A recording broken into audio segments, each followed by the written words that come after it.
Dr. Sarah Chen wiped sweat from her forehead as she examined the strange metal object buried deep in the African soil. The Earth Archaeological Society had sent her team to investigate what satellites had detected as an unusual energy signature beneath the Sahara Desert. What they found was beyond anything they had expected. The object was perfectly smooth, made of a material that seemed to absorb light rather than reflect it. It hummed with a low frequency that made her teeth ache. Sarah had been studying ancient human artifacts for 20 years, but this was different. This felt alive. "Professor, you need to see this," called Marcus, her research assistant. He stood 50 meters away, his face pale as he stared at his scanner. "The readings are off the charts. This thing extends down at least 2 kilometers, and the energy output is increasing." Sarah walked over to him, her boots crunching on the sandy ground. Above them, the desert wind howled, but down here in their excavation site, the air felt still and heavy. She looked at the scanner display and frowned. The energy patterns were unlike anything in their databases. "Run it through the Galactic Archive," she told Marcus. "Maybe one of the other species has seen something like this before." The Galactic Confederation had been humanity's window to the stars for the past 300 years.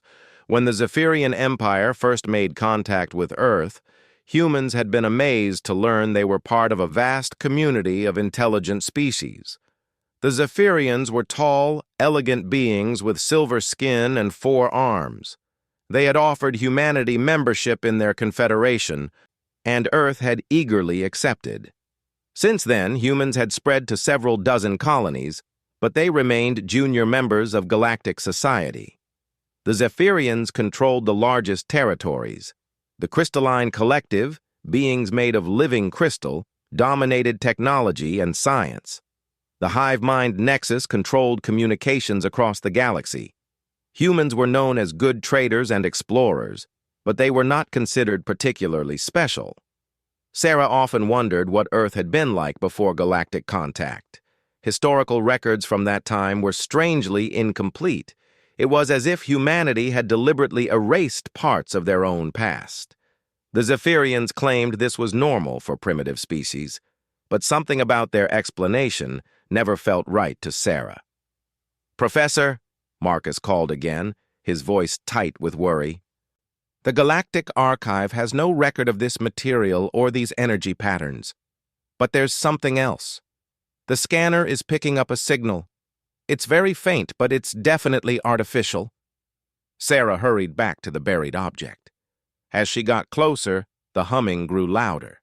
She placed her hand on the smooth surface and gasped.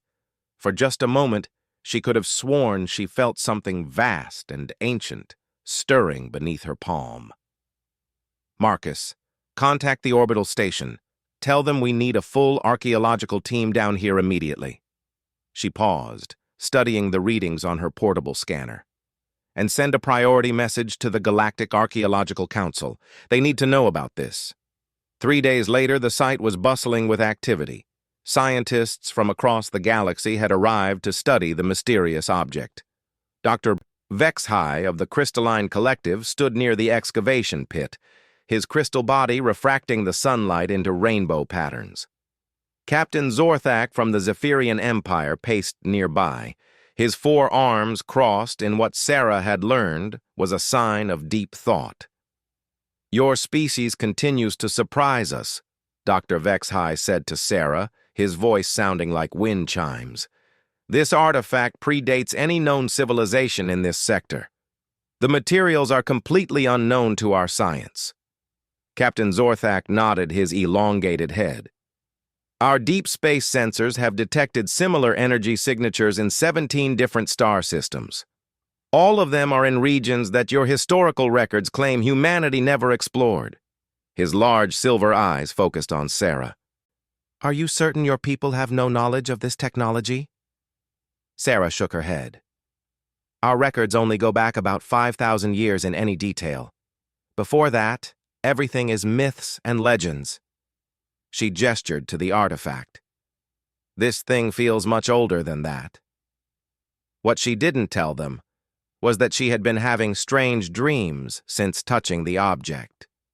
Dreams of vast starships moving between the stars, of human voices speaking in languages she had never heard, of a time when Earth was not a small, peaceful world, but something much greater. As the sun set over the Sahara, the artifact began to pulse with a soft, blue light. The assembled scientists watched in fascination as the light grew brighter. Deep beneath the desert sand, something that had been sleeping for thousands of years began to wake up. In the depths of Earth's core, circuits that had been dormant since before recorded history started to activate. Data streams that had been waiting for millennia began to flow. Sensors that spanned the globe started their first scan in eons, taking inventory of what the galaxy had become while the Guardians slept. The Terran Guardian protocol was awakening, and the galaxy had no idea what was coming. Sarah stood at the edge of the excavation pit, watching the blue light pulse like a heartbeat. She felt a strange mix of excitement and fear. Whatever they had found, she was certain it would change everything. She was right, but she could never have imagined just how much. Above them, the stars began to shine in the darkening sky, the same stars that had once known humanity's true power. Soon, they would remember. The signal reached across the galaxy in minutes, traveling faster than any known communication method. On Zephyr Prime, the capital world of the Zephyrian Empire, alarms began sounding in the Imperial archives. Ancient data systems that had not activated in thousands of years suddenly came online. Empress Veltara stood in her crystal throne room, her 4 arms spread wide as she absorbed the reports flooding in from across her empire. Her silver skin seemed to dim as she processed the information. The signal was powerful, complex, and completely unknown to their technology. "Show me the source," she commanded her science advisor, an elderly Zephyrian named Kolthen, who had served the Empire for over 3 centuries. A holographic display appeared in the center of the room, showing a 3-dimensional map of the galaxy. A bright red dot pulsed near the outer rim, in a region that was marked as human territory. "The signal originated from Earth," Kolthen reported, his voice grave.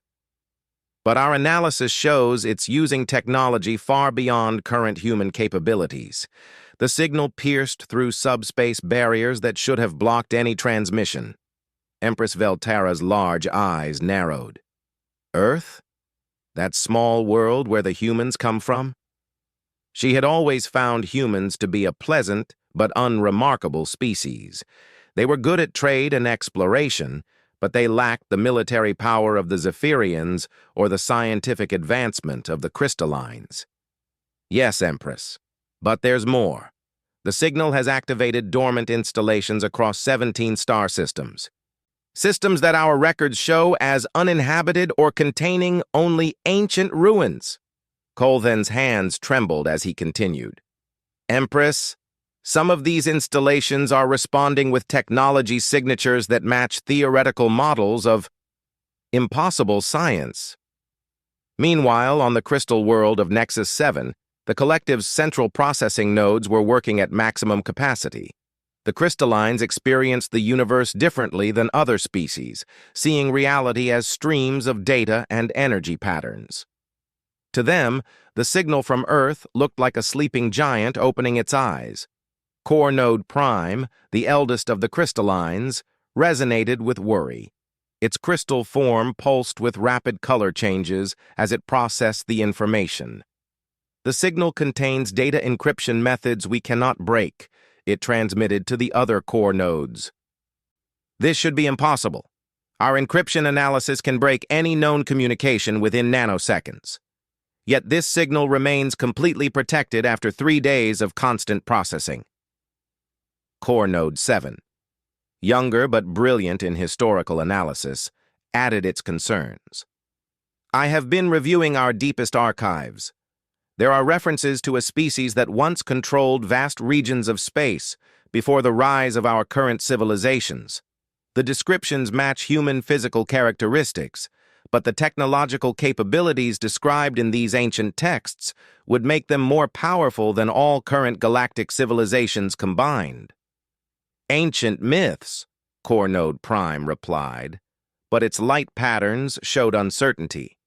Species often create stories of past greatness to comfort themselves. Perhaps, Core Node 7 responded. But these myths appear in the archives of 12 different species across different galactic regions, all describing the same thing: humans who could move stars, who built weapons that could destroy solar systems, who withdrew from galactic affairs for reasons none could understand.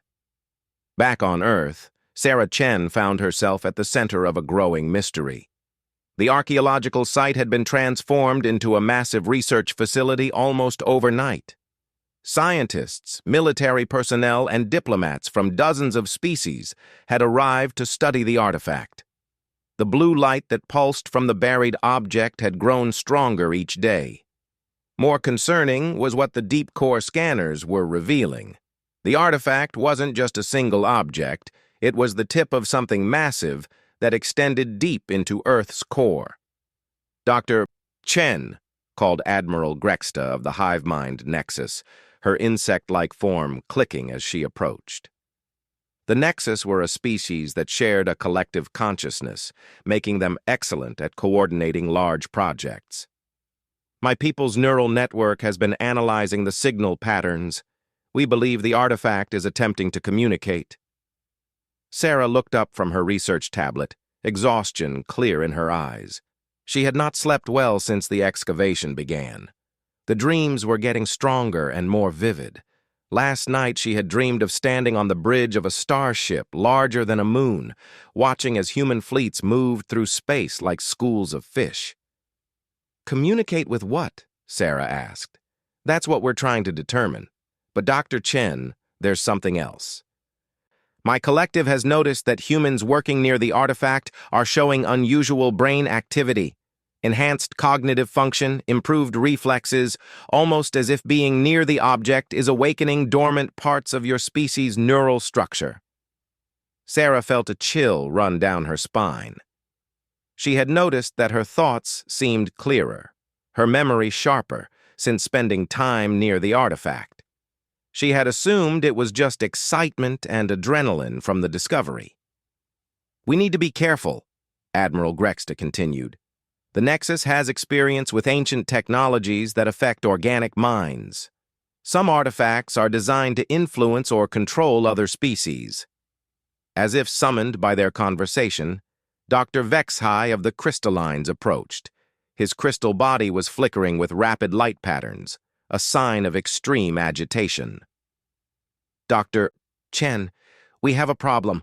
Our deep space monitoring stations have detected something disturbing. Ancient installations in the Outer Rim are powering up. Massive structures that we had classified as dead ruins are showing energy signatures. Sarah felt her heart racing. What kind of structures? Space stations the size of moons, shipyards that could build vessels larger than our entire battle fleets, weapon platforms that... Dr. Vexahai's light patterns slowed as he chose his words carefully. That theoretically could destroy planets. The assembled scientists fell silent. The implications were staggering. If these installations were connected to Earth's artifact, then humanity's true history was far different from what anyone had believed. Captain Zorthak joined their group, his silver face grim. I have just received word from the Imperial Fleet. 3 of our deep space patrol vessels attempted to investigate one of the activated installations. Their ships were scanned. Every system, every database, every security protocol. The installation extracted their complete technical specifications in seconds, then ignored them completely. Scanned how? Sarah asked. We don't know. One moment our ships were approaching the installation, the next moment every piece of information about Zephyrian technology had been copied.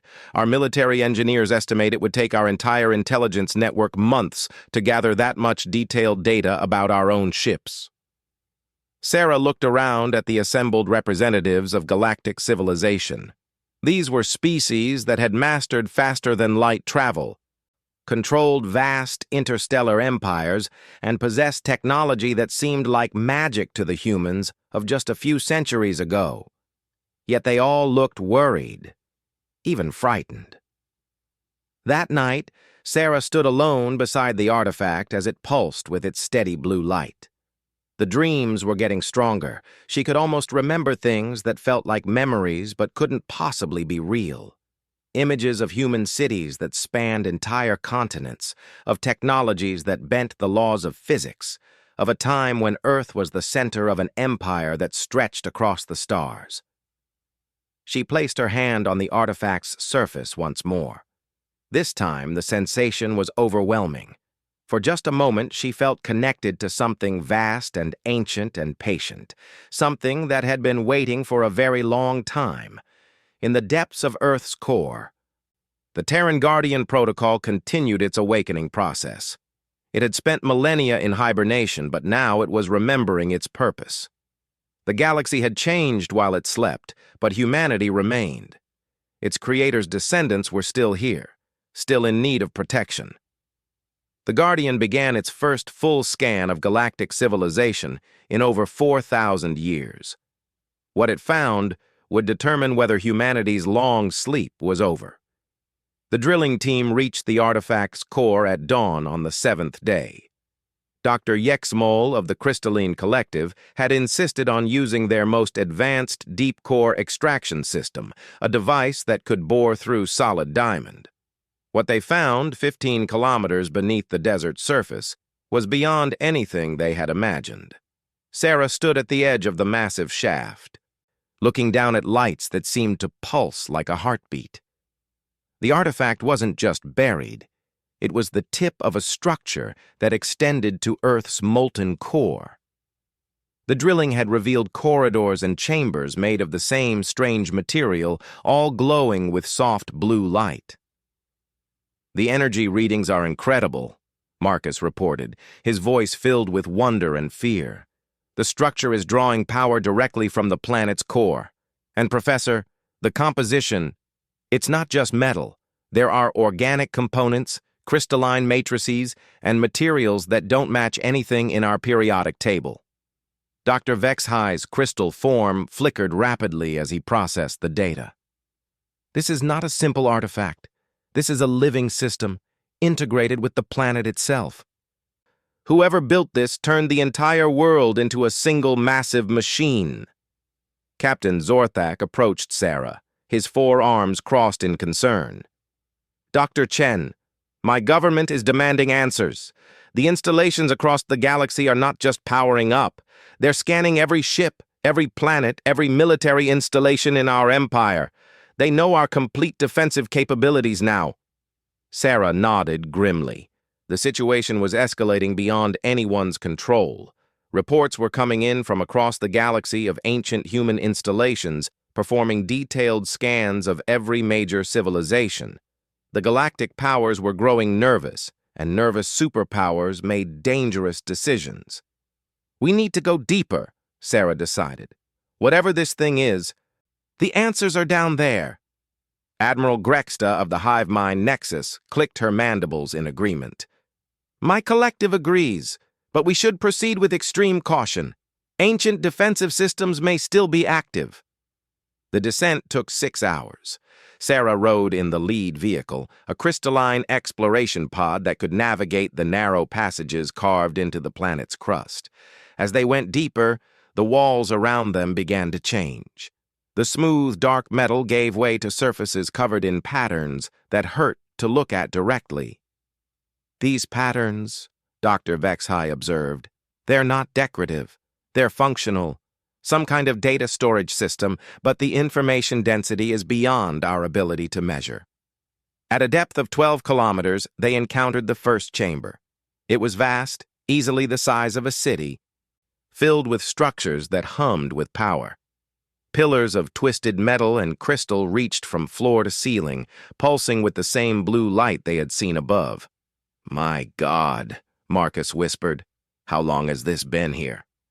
"Scanning indicates the construction is at least 4,000 years old," Dr. Vexhi reported. "Possibly older, but that's impossible. Humans had barely developed writing 4,000 years ago. Sarah stepped out of the exploration pod, feeling the weight of eons pressing down on her. The air here was perfectly breathable, maintained by systems that had operated for millennia without any maintenance. As she walked between the towering pillars, she could feel something watching her. That's when they found the core chamber. It was a sphere of perfect darkness suspended in the center of a vast cavern. Energy flowed into it from thousands of conduits, each one carrying power from different parts of the planet.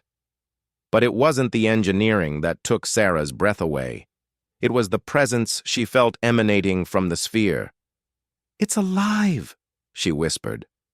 The moment she spoke, everything changed.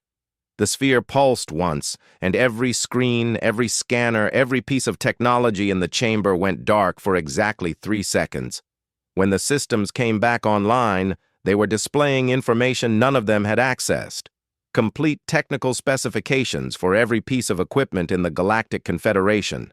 Military capabilities, population figures, resource distribution, trade routes, everything.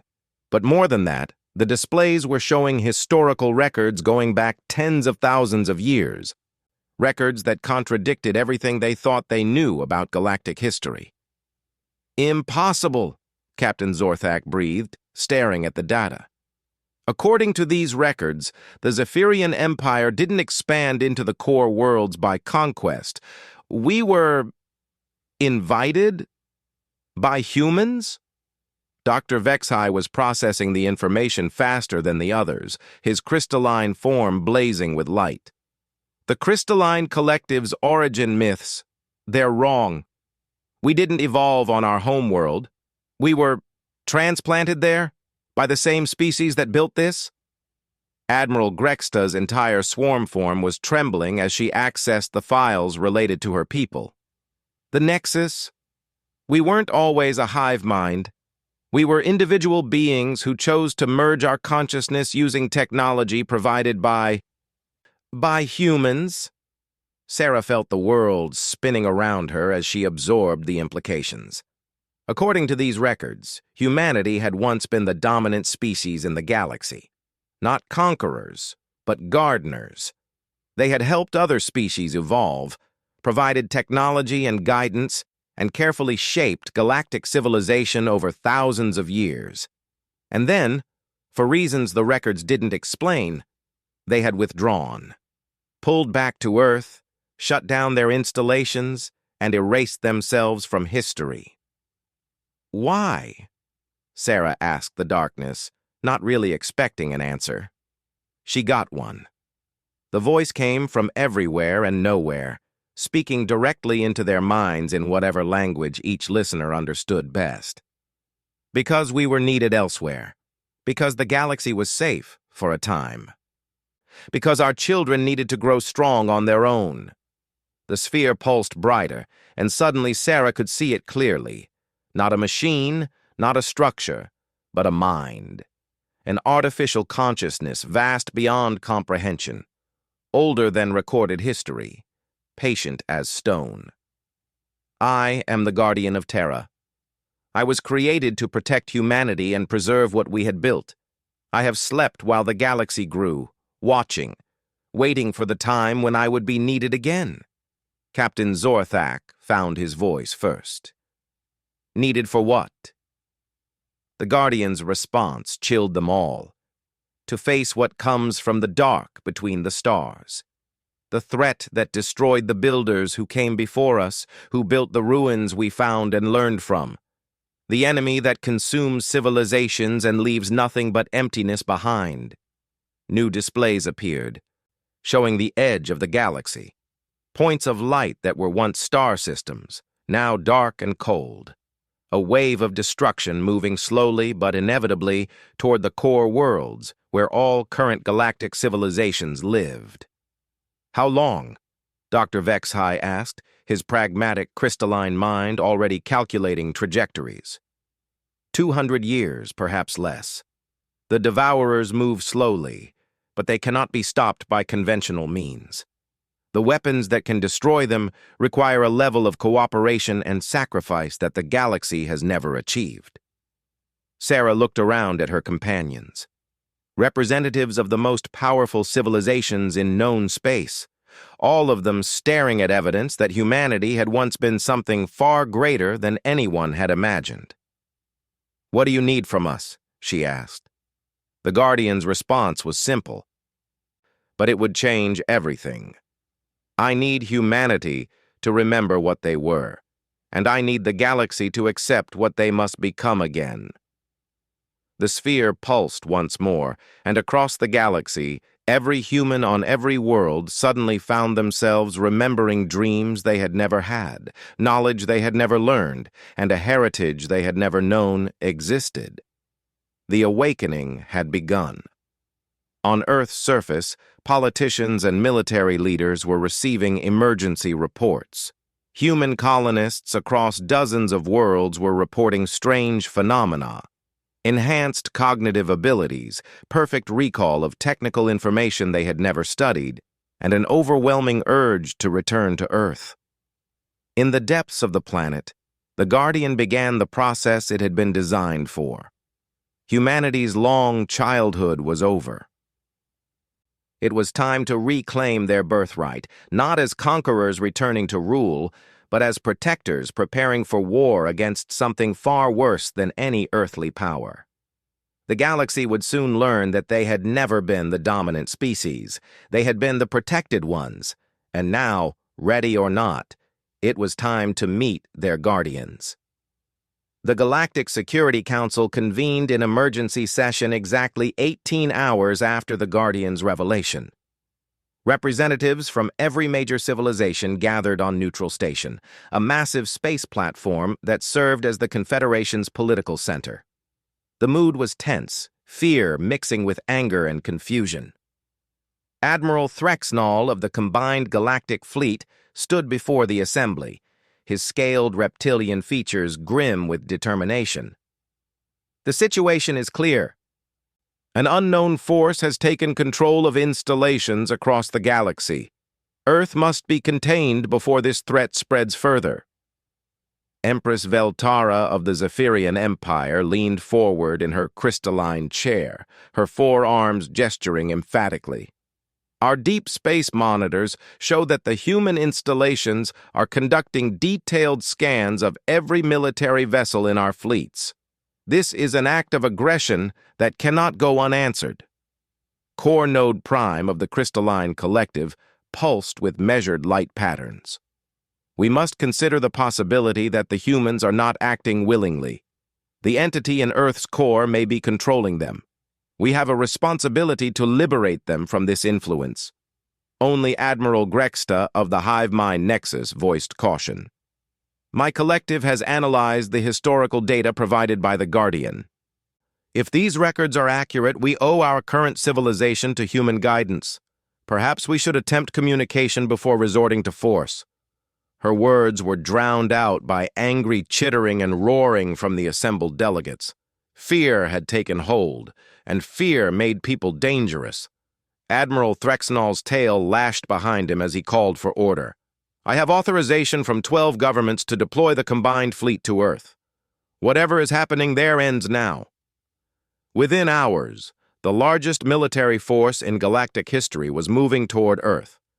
300 of the most advanced warships ever built, carrying weapons that could crack planets and shields that could withstand stellar radiation.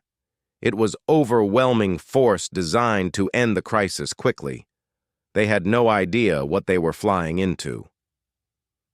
Sarah stood in the Guardian's core chamber, watching displays that showed the approaching fleet.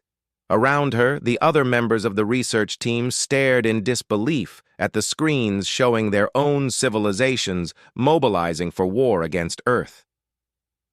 "They're really going to attack," Marcus said, his voice hollow with shock. "Our own allies are coming to destroy us."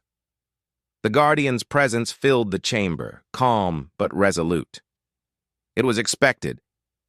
Fear drives them to action before understanding can take hold. But they must be shown the truth.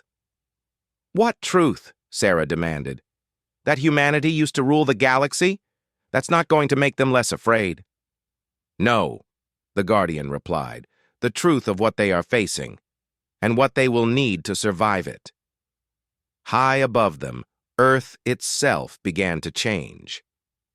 The planet's magnetic field shifted, becoming visible as streams of aurora light that danced across the entire surface. The moon, which had seemed like a normal celestial body for thousands of years, began to unfold. Captain Zorthak, still in the core chamber, watched his personal communicator with growing amazement. My ship is reporting impossible readings from Earth's moon. It's not a moon, it's artificial. The entire structure is opening like a flower. The Guardian explained while the transformation continued above them. Your ancestors called it Luna. We called it Aegis. It has been dormant for 4 millennia, waiting for this moment. On the approaching fleet's sensors, the moon revealed its true nature. Layers of rock and dust fell away to reveal a construct of impossible size and complexity. Weapon systems that dwarfed anything in the galactic arsenal emerged from hidden bays. Energy collectors the size of continents began drawing power from the sun itself. Admiral Threxnall stared at his fleet's tactical display in disbelief. The readings were beyond anything his instruments were designed to measure. What are we looking at? His science officer, a young Zephyrian named Kexri, checked her displays multiple times before answering. Sir, it appears to be a weapons platform, but the energy output, it's equivalent to the combined military might of our entire civilization. And sir, there's more.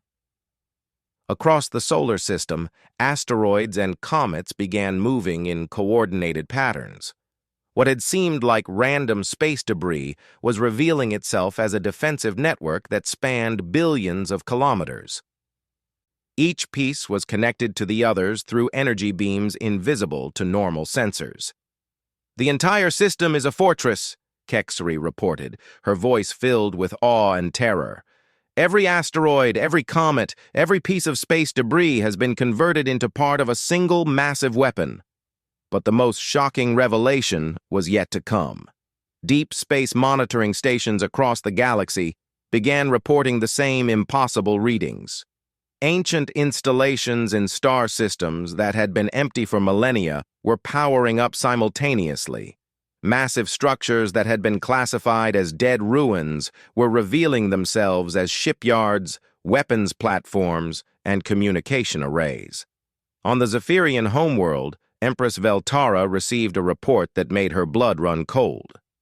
Majesty, the ruins in the Kethvar system have activated.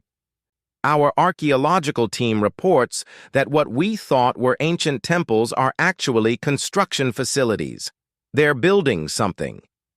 Similar reports flooded in from across known space. The Crystalline Collective discovered that the mysterious artifacts on their border worlds were actually monitoring stations that had been watching them for thousands of years. The HiveMind Nexus found that their most sacred sites were human-built communication nodes that connected across galactic distances. Humanity's hidden empire was revealing itself, and it was vast beyond imagination. Admiral Threxnall faced an impossible decision. His fleet was powerful enough to destroy planets, but they were approaching a system that could apparently destroy fleets. Every tactical simulation showed the same result: complete annihilation of his forces if they proceeded with the attack. Sir, his tactical officer reported, we're being scanned again. Every system, every weapon, every shield configuration has been analyzed. They know everything about our capabilities. The Admiral was about to order a withdrawal when something unexpected happened. A communications signal reached his flagship, transmitted on frequencies that bypassed every security protocol his people had ever developed. The voice that spoke was calm, patient, and unmistakably human. This is Dr. Sarah Chen of the Earth Archaeological Society. I speak for the Terran Guardian Protocol and the human species. We do not wish conflict with our galactic neighbors. Please hold your position while we explain the true situation. What followed was a data transmission that changed everything. Historical records, scientific analysis, and most importantly, current sensor readings from the edge of the galaxy, the approaching wave of darkness that had consumed dozens of star systems, the complete extinction of everything in its path. Admiral Threxenol studied the data with growing horror. His fleet's long-range sensors confirmed the readings. Something was indeed moving toward the galactic core, leaving only empty space behind it. "How long have you known?" he transmitted back to Earth. Sarah's response came immediately. "The Guardian has been monitoring the threat for over 1,000 years. It was created to protect not just humanity, but all life in the galaxy. We withdrew from galactic affairs because we needed time to prepare for this war." In the depths of Earth's core, the Guardian continued its awakening process. Systems that had been dormant for millennia came online. Construction facilities throughout the solar system began building weapons and ships using technology that made current galactic science look primitive. But the Guardian's most important task was not building weapons. It was awakening humanity itself. Across the galaxy, every human suddenly found themselves changed. Enhanced intelligence, perfect memory, and most importantly, knowledge of technologies their ancestors had developed. Engineers who had struggled with simple fusion reactors suddenly understood how to build weapons that could ignite stars. Soldiers who had trained with conventional weapons found themselves knowing how to operate systems that could reshape matter at the molecular level. The galactic fleet held its position at the edge of the solar system, watching in amazement as Earth's true nature revealed itself. Not a backwater world inhabited by primitive humans, but the sleeping heart of an empire that had once shaped the entire galaxy. Sarah stood in the Guardian's chamber, feeling the weight of responsibility settling on her shoulders. Around her, the other researchers were being briefed on their new roles in the coming conflict. "The galaxy will need leaders," the Guardian explained. "People who understand both the old human knowledge and the current state of galactic civilization. You will be the bridge between what we were and what we must become." The awakening was complete. Humanity was returning to its true heritage, not as conquerors, but as protectors. The question now was whether the galaxy could accept the help it desperately needed, or whether fear would drive them to fight their only hope of survival. Above them, the stars waited. Some held allies who would need convincing. Others held enemies that would need to be defeated, and somewhere in the darkness between galaxies, something ancient and hungry continued its slow journey toward the light. 6 months after the awakening, Sarah stood on the observation deck of the newly constructed orbital platform above Earth. Through the transparent walls, she could see ships from every major galactic civilization working alongside human vessels that seemed to bend the laws of physics just by existing. The change in humanity had been remarkable and terrifying. Within weeks of the Guardian's awakening, human colonies across the galaxy had transformed from struggling outposts into technological marvels. Humans who had never seen advanced science suddenly understood technologies that left their alien neighbors speechless. But the most important change was not in their abilities, but in their purpose. "Status report," Sarah requested from the platform's central command center. She wore the simple uniform that had become standard for human representatives. Practical, unpretentious, but bearing the subtle symbols that marked her as a Guardian's voice. Captain Marcus Webb, her former research assistant, now coordinated defensive preparations across 3 star systems. "The barrier construction is ahead of schedule, Director. The Crystalline Collective's engineering teams have adapted to our shield technology faster than expected. The Zephyrians are providing raw materials at unprecedented rates." Admiral Grexta approached, her insectoid form clicking with satisfaction. "The Nexus Collective is pleased to report that the communication network is operational across 80% of the galaxy. When the Devourers arrive, we will have instant coordination between all defensive forces." Sarah nodded, but her expression remained troubled. The cooperation was remarkable, but it had come at a cost. Fear of the approaching threat had united the galaxy, but fear was not the foundation she had hoped to build upon. Through the platform's communication system, reports continued to stream in from across known space. The barrier was humanity's greatest achievement, a network of energy fields, gravitational manipulators, and exotic matter generators that could theoretically contain even the Devourer fleet. But theory and practice were different things, and the enemy was unlike anything the galaxy had faced before.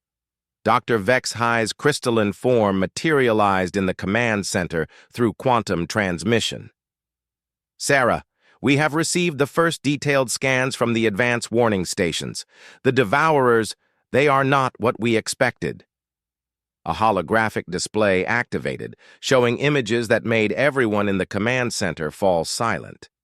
The Devourers were not ships or creatures or any recognizable form of life. They were something far worse, pure entropy given form, darkness that consumed not just matter and energy, but the very possibility of existence. "They don't destroy civilizations," Dr. Vex-High explained, his light patterns dim with horror. "They unmake them. Everything they touch simply stops having ever existed. The star systems we thought they destroyed, they were never there at all." Sarah felt a chill that had nothing to do with the temperature.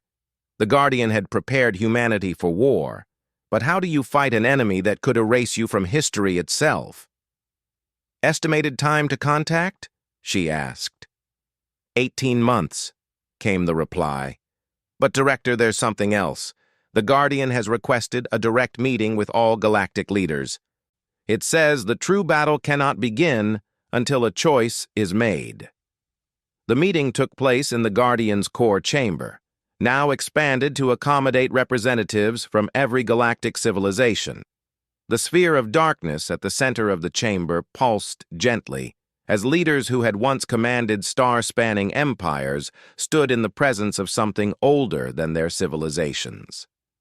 Empress Veltara spoke first, her 4 arms spread in a gesture of formal address.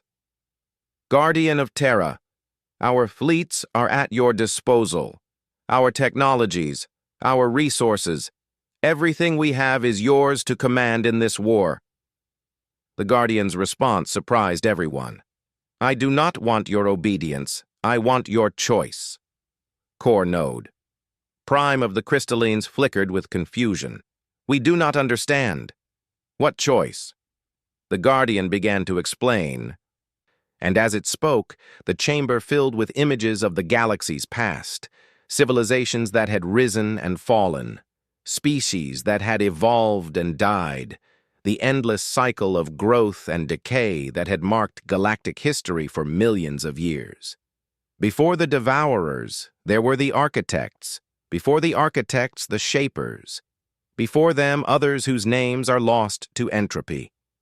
Each great civilization believed they could build something permanent, something that would last forever.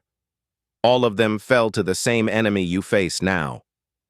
More images appeared, showing the ruins of technologies that made even current human science look primitive. Entire galaxies converted into machines of war, weapons that could manipulate time itself, civilizations that had transcended physical existence entirely. All of them consumed by the advancing darkness. The Devourers are not invaders. They are entropy itself, the universe's way of ensuring that nothing becomes too permanent, too stable. They come when a galaxy becomes too ordered, too predictable. They reset existence itself. Admiral Threxnall, who had led the fleet against Earth and was now one of humanity's strongest allies, stepped forward. "Then how do we defeat something like that?" "You don't," the Guardian replied. "You choose something greater." The sphere pulsed, and suddenly everyone in the chamber could feel it. A connection not just to the Guardian, but to every living being in the galaxy. The collective consciousness of trillions of individuals all facing the same choice. The devourers feed on isolation, on the gaps between civilizations and species. They cannot consume what is truly united, what has become more than the sum of its parts. But unity requires sacrifice. It requires giving up the illusion of separateness. Sarah understood first. You're asking us to merge, not just politically or militarily, but fundamentally, to become one people instead of many species. I am asking you to choose evolution over extinction. The barrier will hold them for a time, but it will not stop them forever. They can only be truly defeated by becoming something they cannot unmake, a galactic consciousness that transcends individual existence. The chamber fell silent as the leaders processed the implications. It was not conquest they were being offered, but transformation, the complete merging of every sapient species into a single unified entity. Empress Veltara was the first to speak. What guarantee do we have that humanity will not dominate this merged consciousness? The Guardian's answer was immediate and definitive. Because humanity will cease to exist as a separate entity, just as every other species will. What emerges will be something new, something that has never existed before. The voice of an entire galaxy speaking as one. Core Node Prime flickered thoughtfully. The crystallines have experience with collective consciousness, but this would be far beyond anything we have achieved. It would mean the end of individual identity as we understand it. Or the beginning of something greater, Admiral Grexta added, her swarm mind already grasping the possibilities. The Nexus has always believed in the power of unity. Perhaps it is time to take that belief to its logical conclusion. The debate continued for hours, but in the end, the choice was unanimous. Faced with certain extinction or fundamental transformation, the galaxy chose evolution. The process began immediately. Humans with their awakened abilities worked alongside crystalline data processing specialists and Nexus neural network experts to design the integration systems. Zephyrian life support technology ensured that biological diversity would be preserved even as consciousness merged. Sarah was among the first to undergo the transformation. As the integration field activated around her, she felt her individual consciousness expanding, not disappearing, but becoming part of something infinitely larger. She could feel Marcus's scientific curiosity, Vexhi's crystalline logic, Grexta's swarm mind coordination, and beyond them, billions of other minds joining the growing collective. But she remained herself as well. The integration did not erase individuality. It elevated it, making each person both a unique voice and part of a cosmic chorus. When the Devourers arrived at the galaxy's edge 18 months later, they found something unprecedented waiting for them. Not a collection of separate civilizations to unmake one by one, but a single, unified consciousness that spanned billions of star systems. The battle, when it came, was unlike anything in the history of the universe. The Devourers threw their entropy weapons against barriers maintained by the collective will of trillions of minds. They tried to unmake star systems that were continuously recreated by the combined imagination of every species in the galaxy. For the first time in cosmic history, the Devourers met something they could not consume. The galactic consciousness was too large, too complex, too fundamentally interconnected to be erased. And in the end, the Devourers themselves were transformed, their destructive energy integrated into the larger pattern of existence. Sarah, now both herself and part of something infinitely greater, stood once again on the observation platform above Earth. But this time, she could see through the eyes of beings across the entire galaxy. She could feel the joy of new worlds being born, the satisfaction of technologies being perfected, the endless curiosity of minds exploring the deepest mysteries of existence.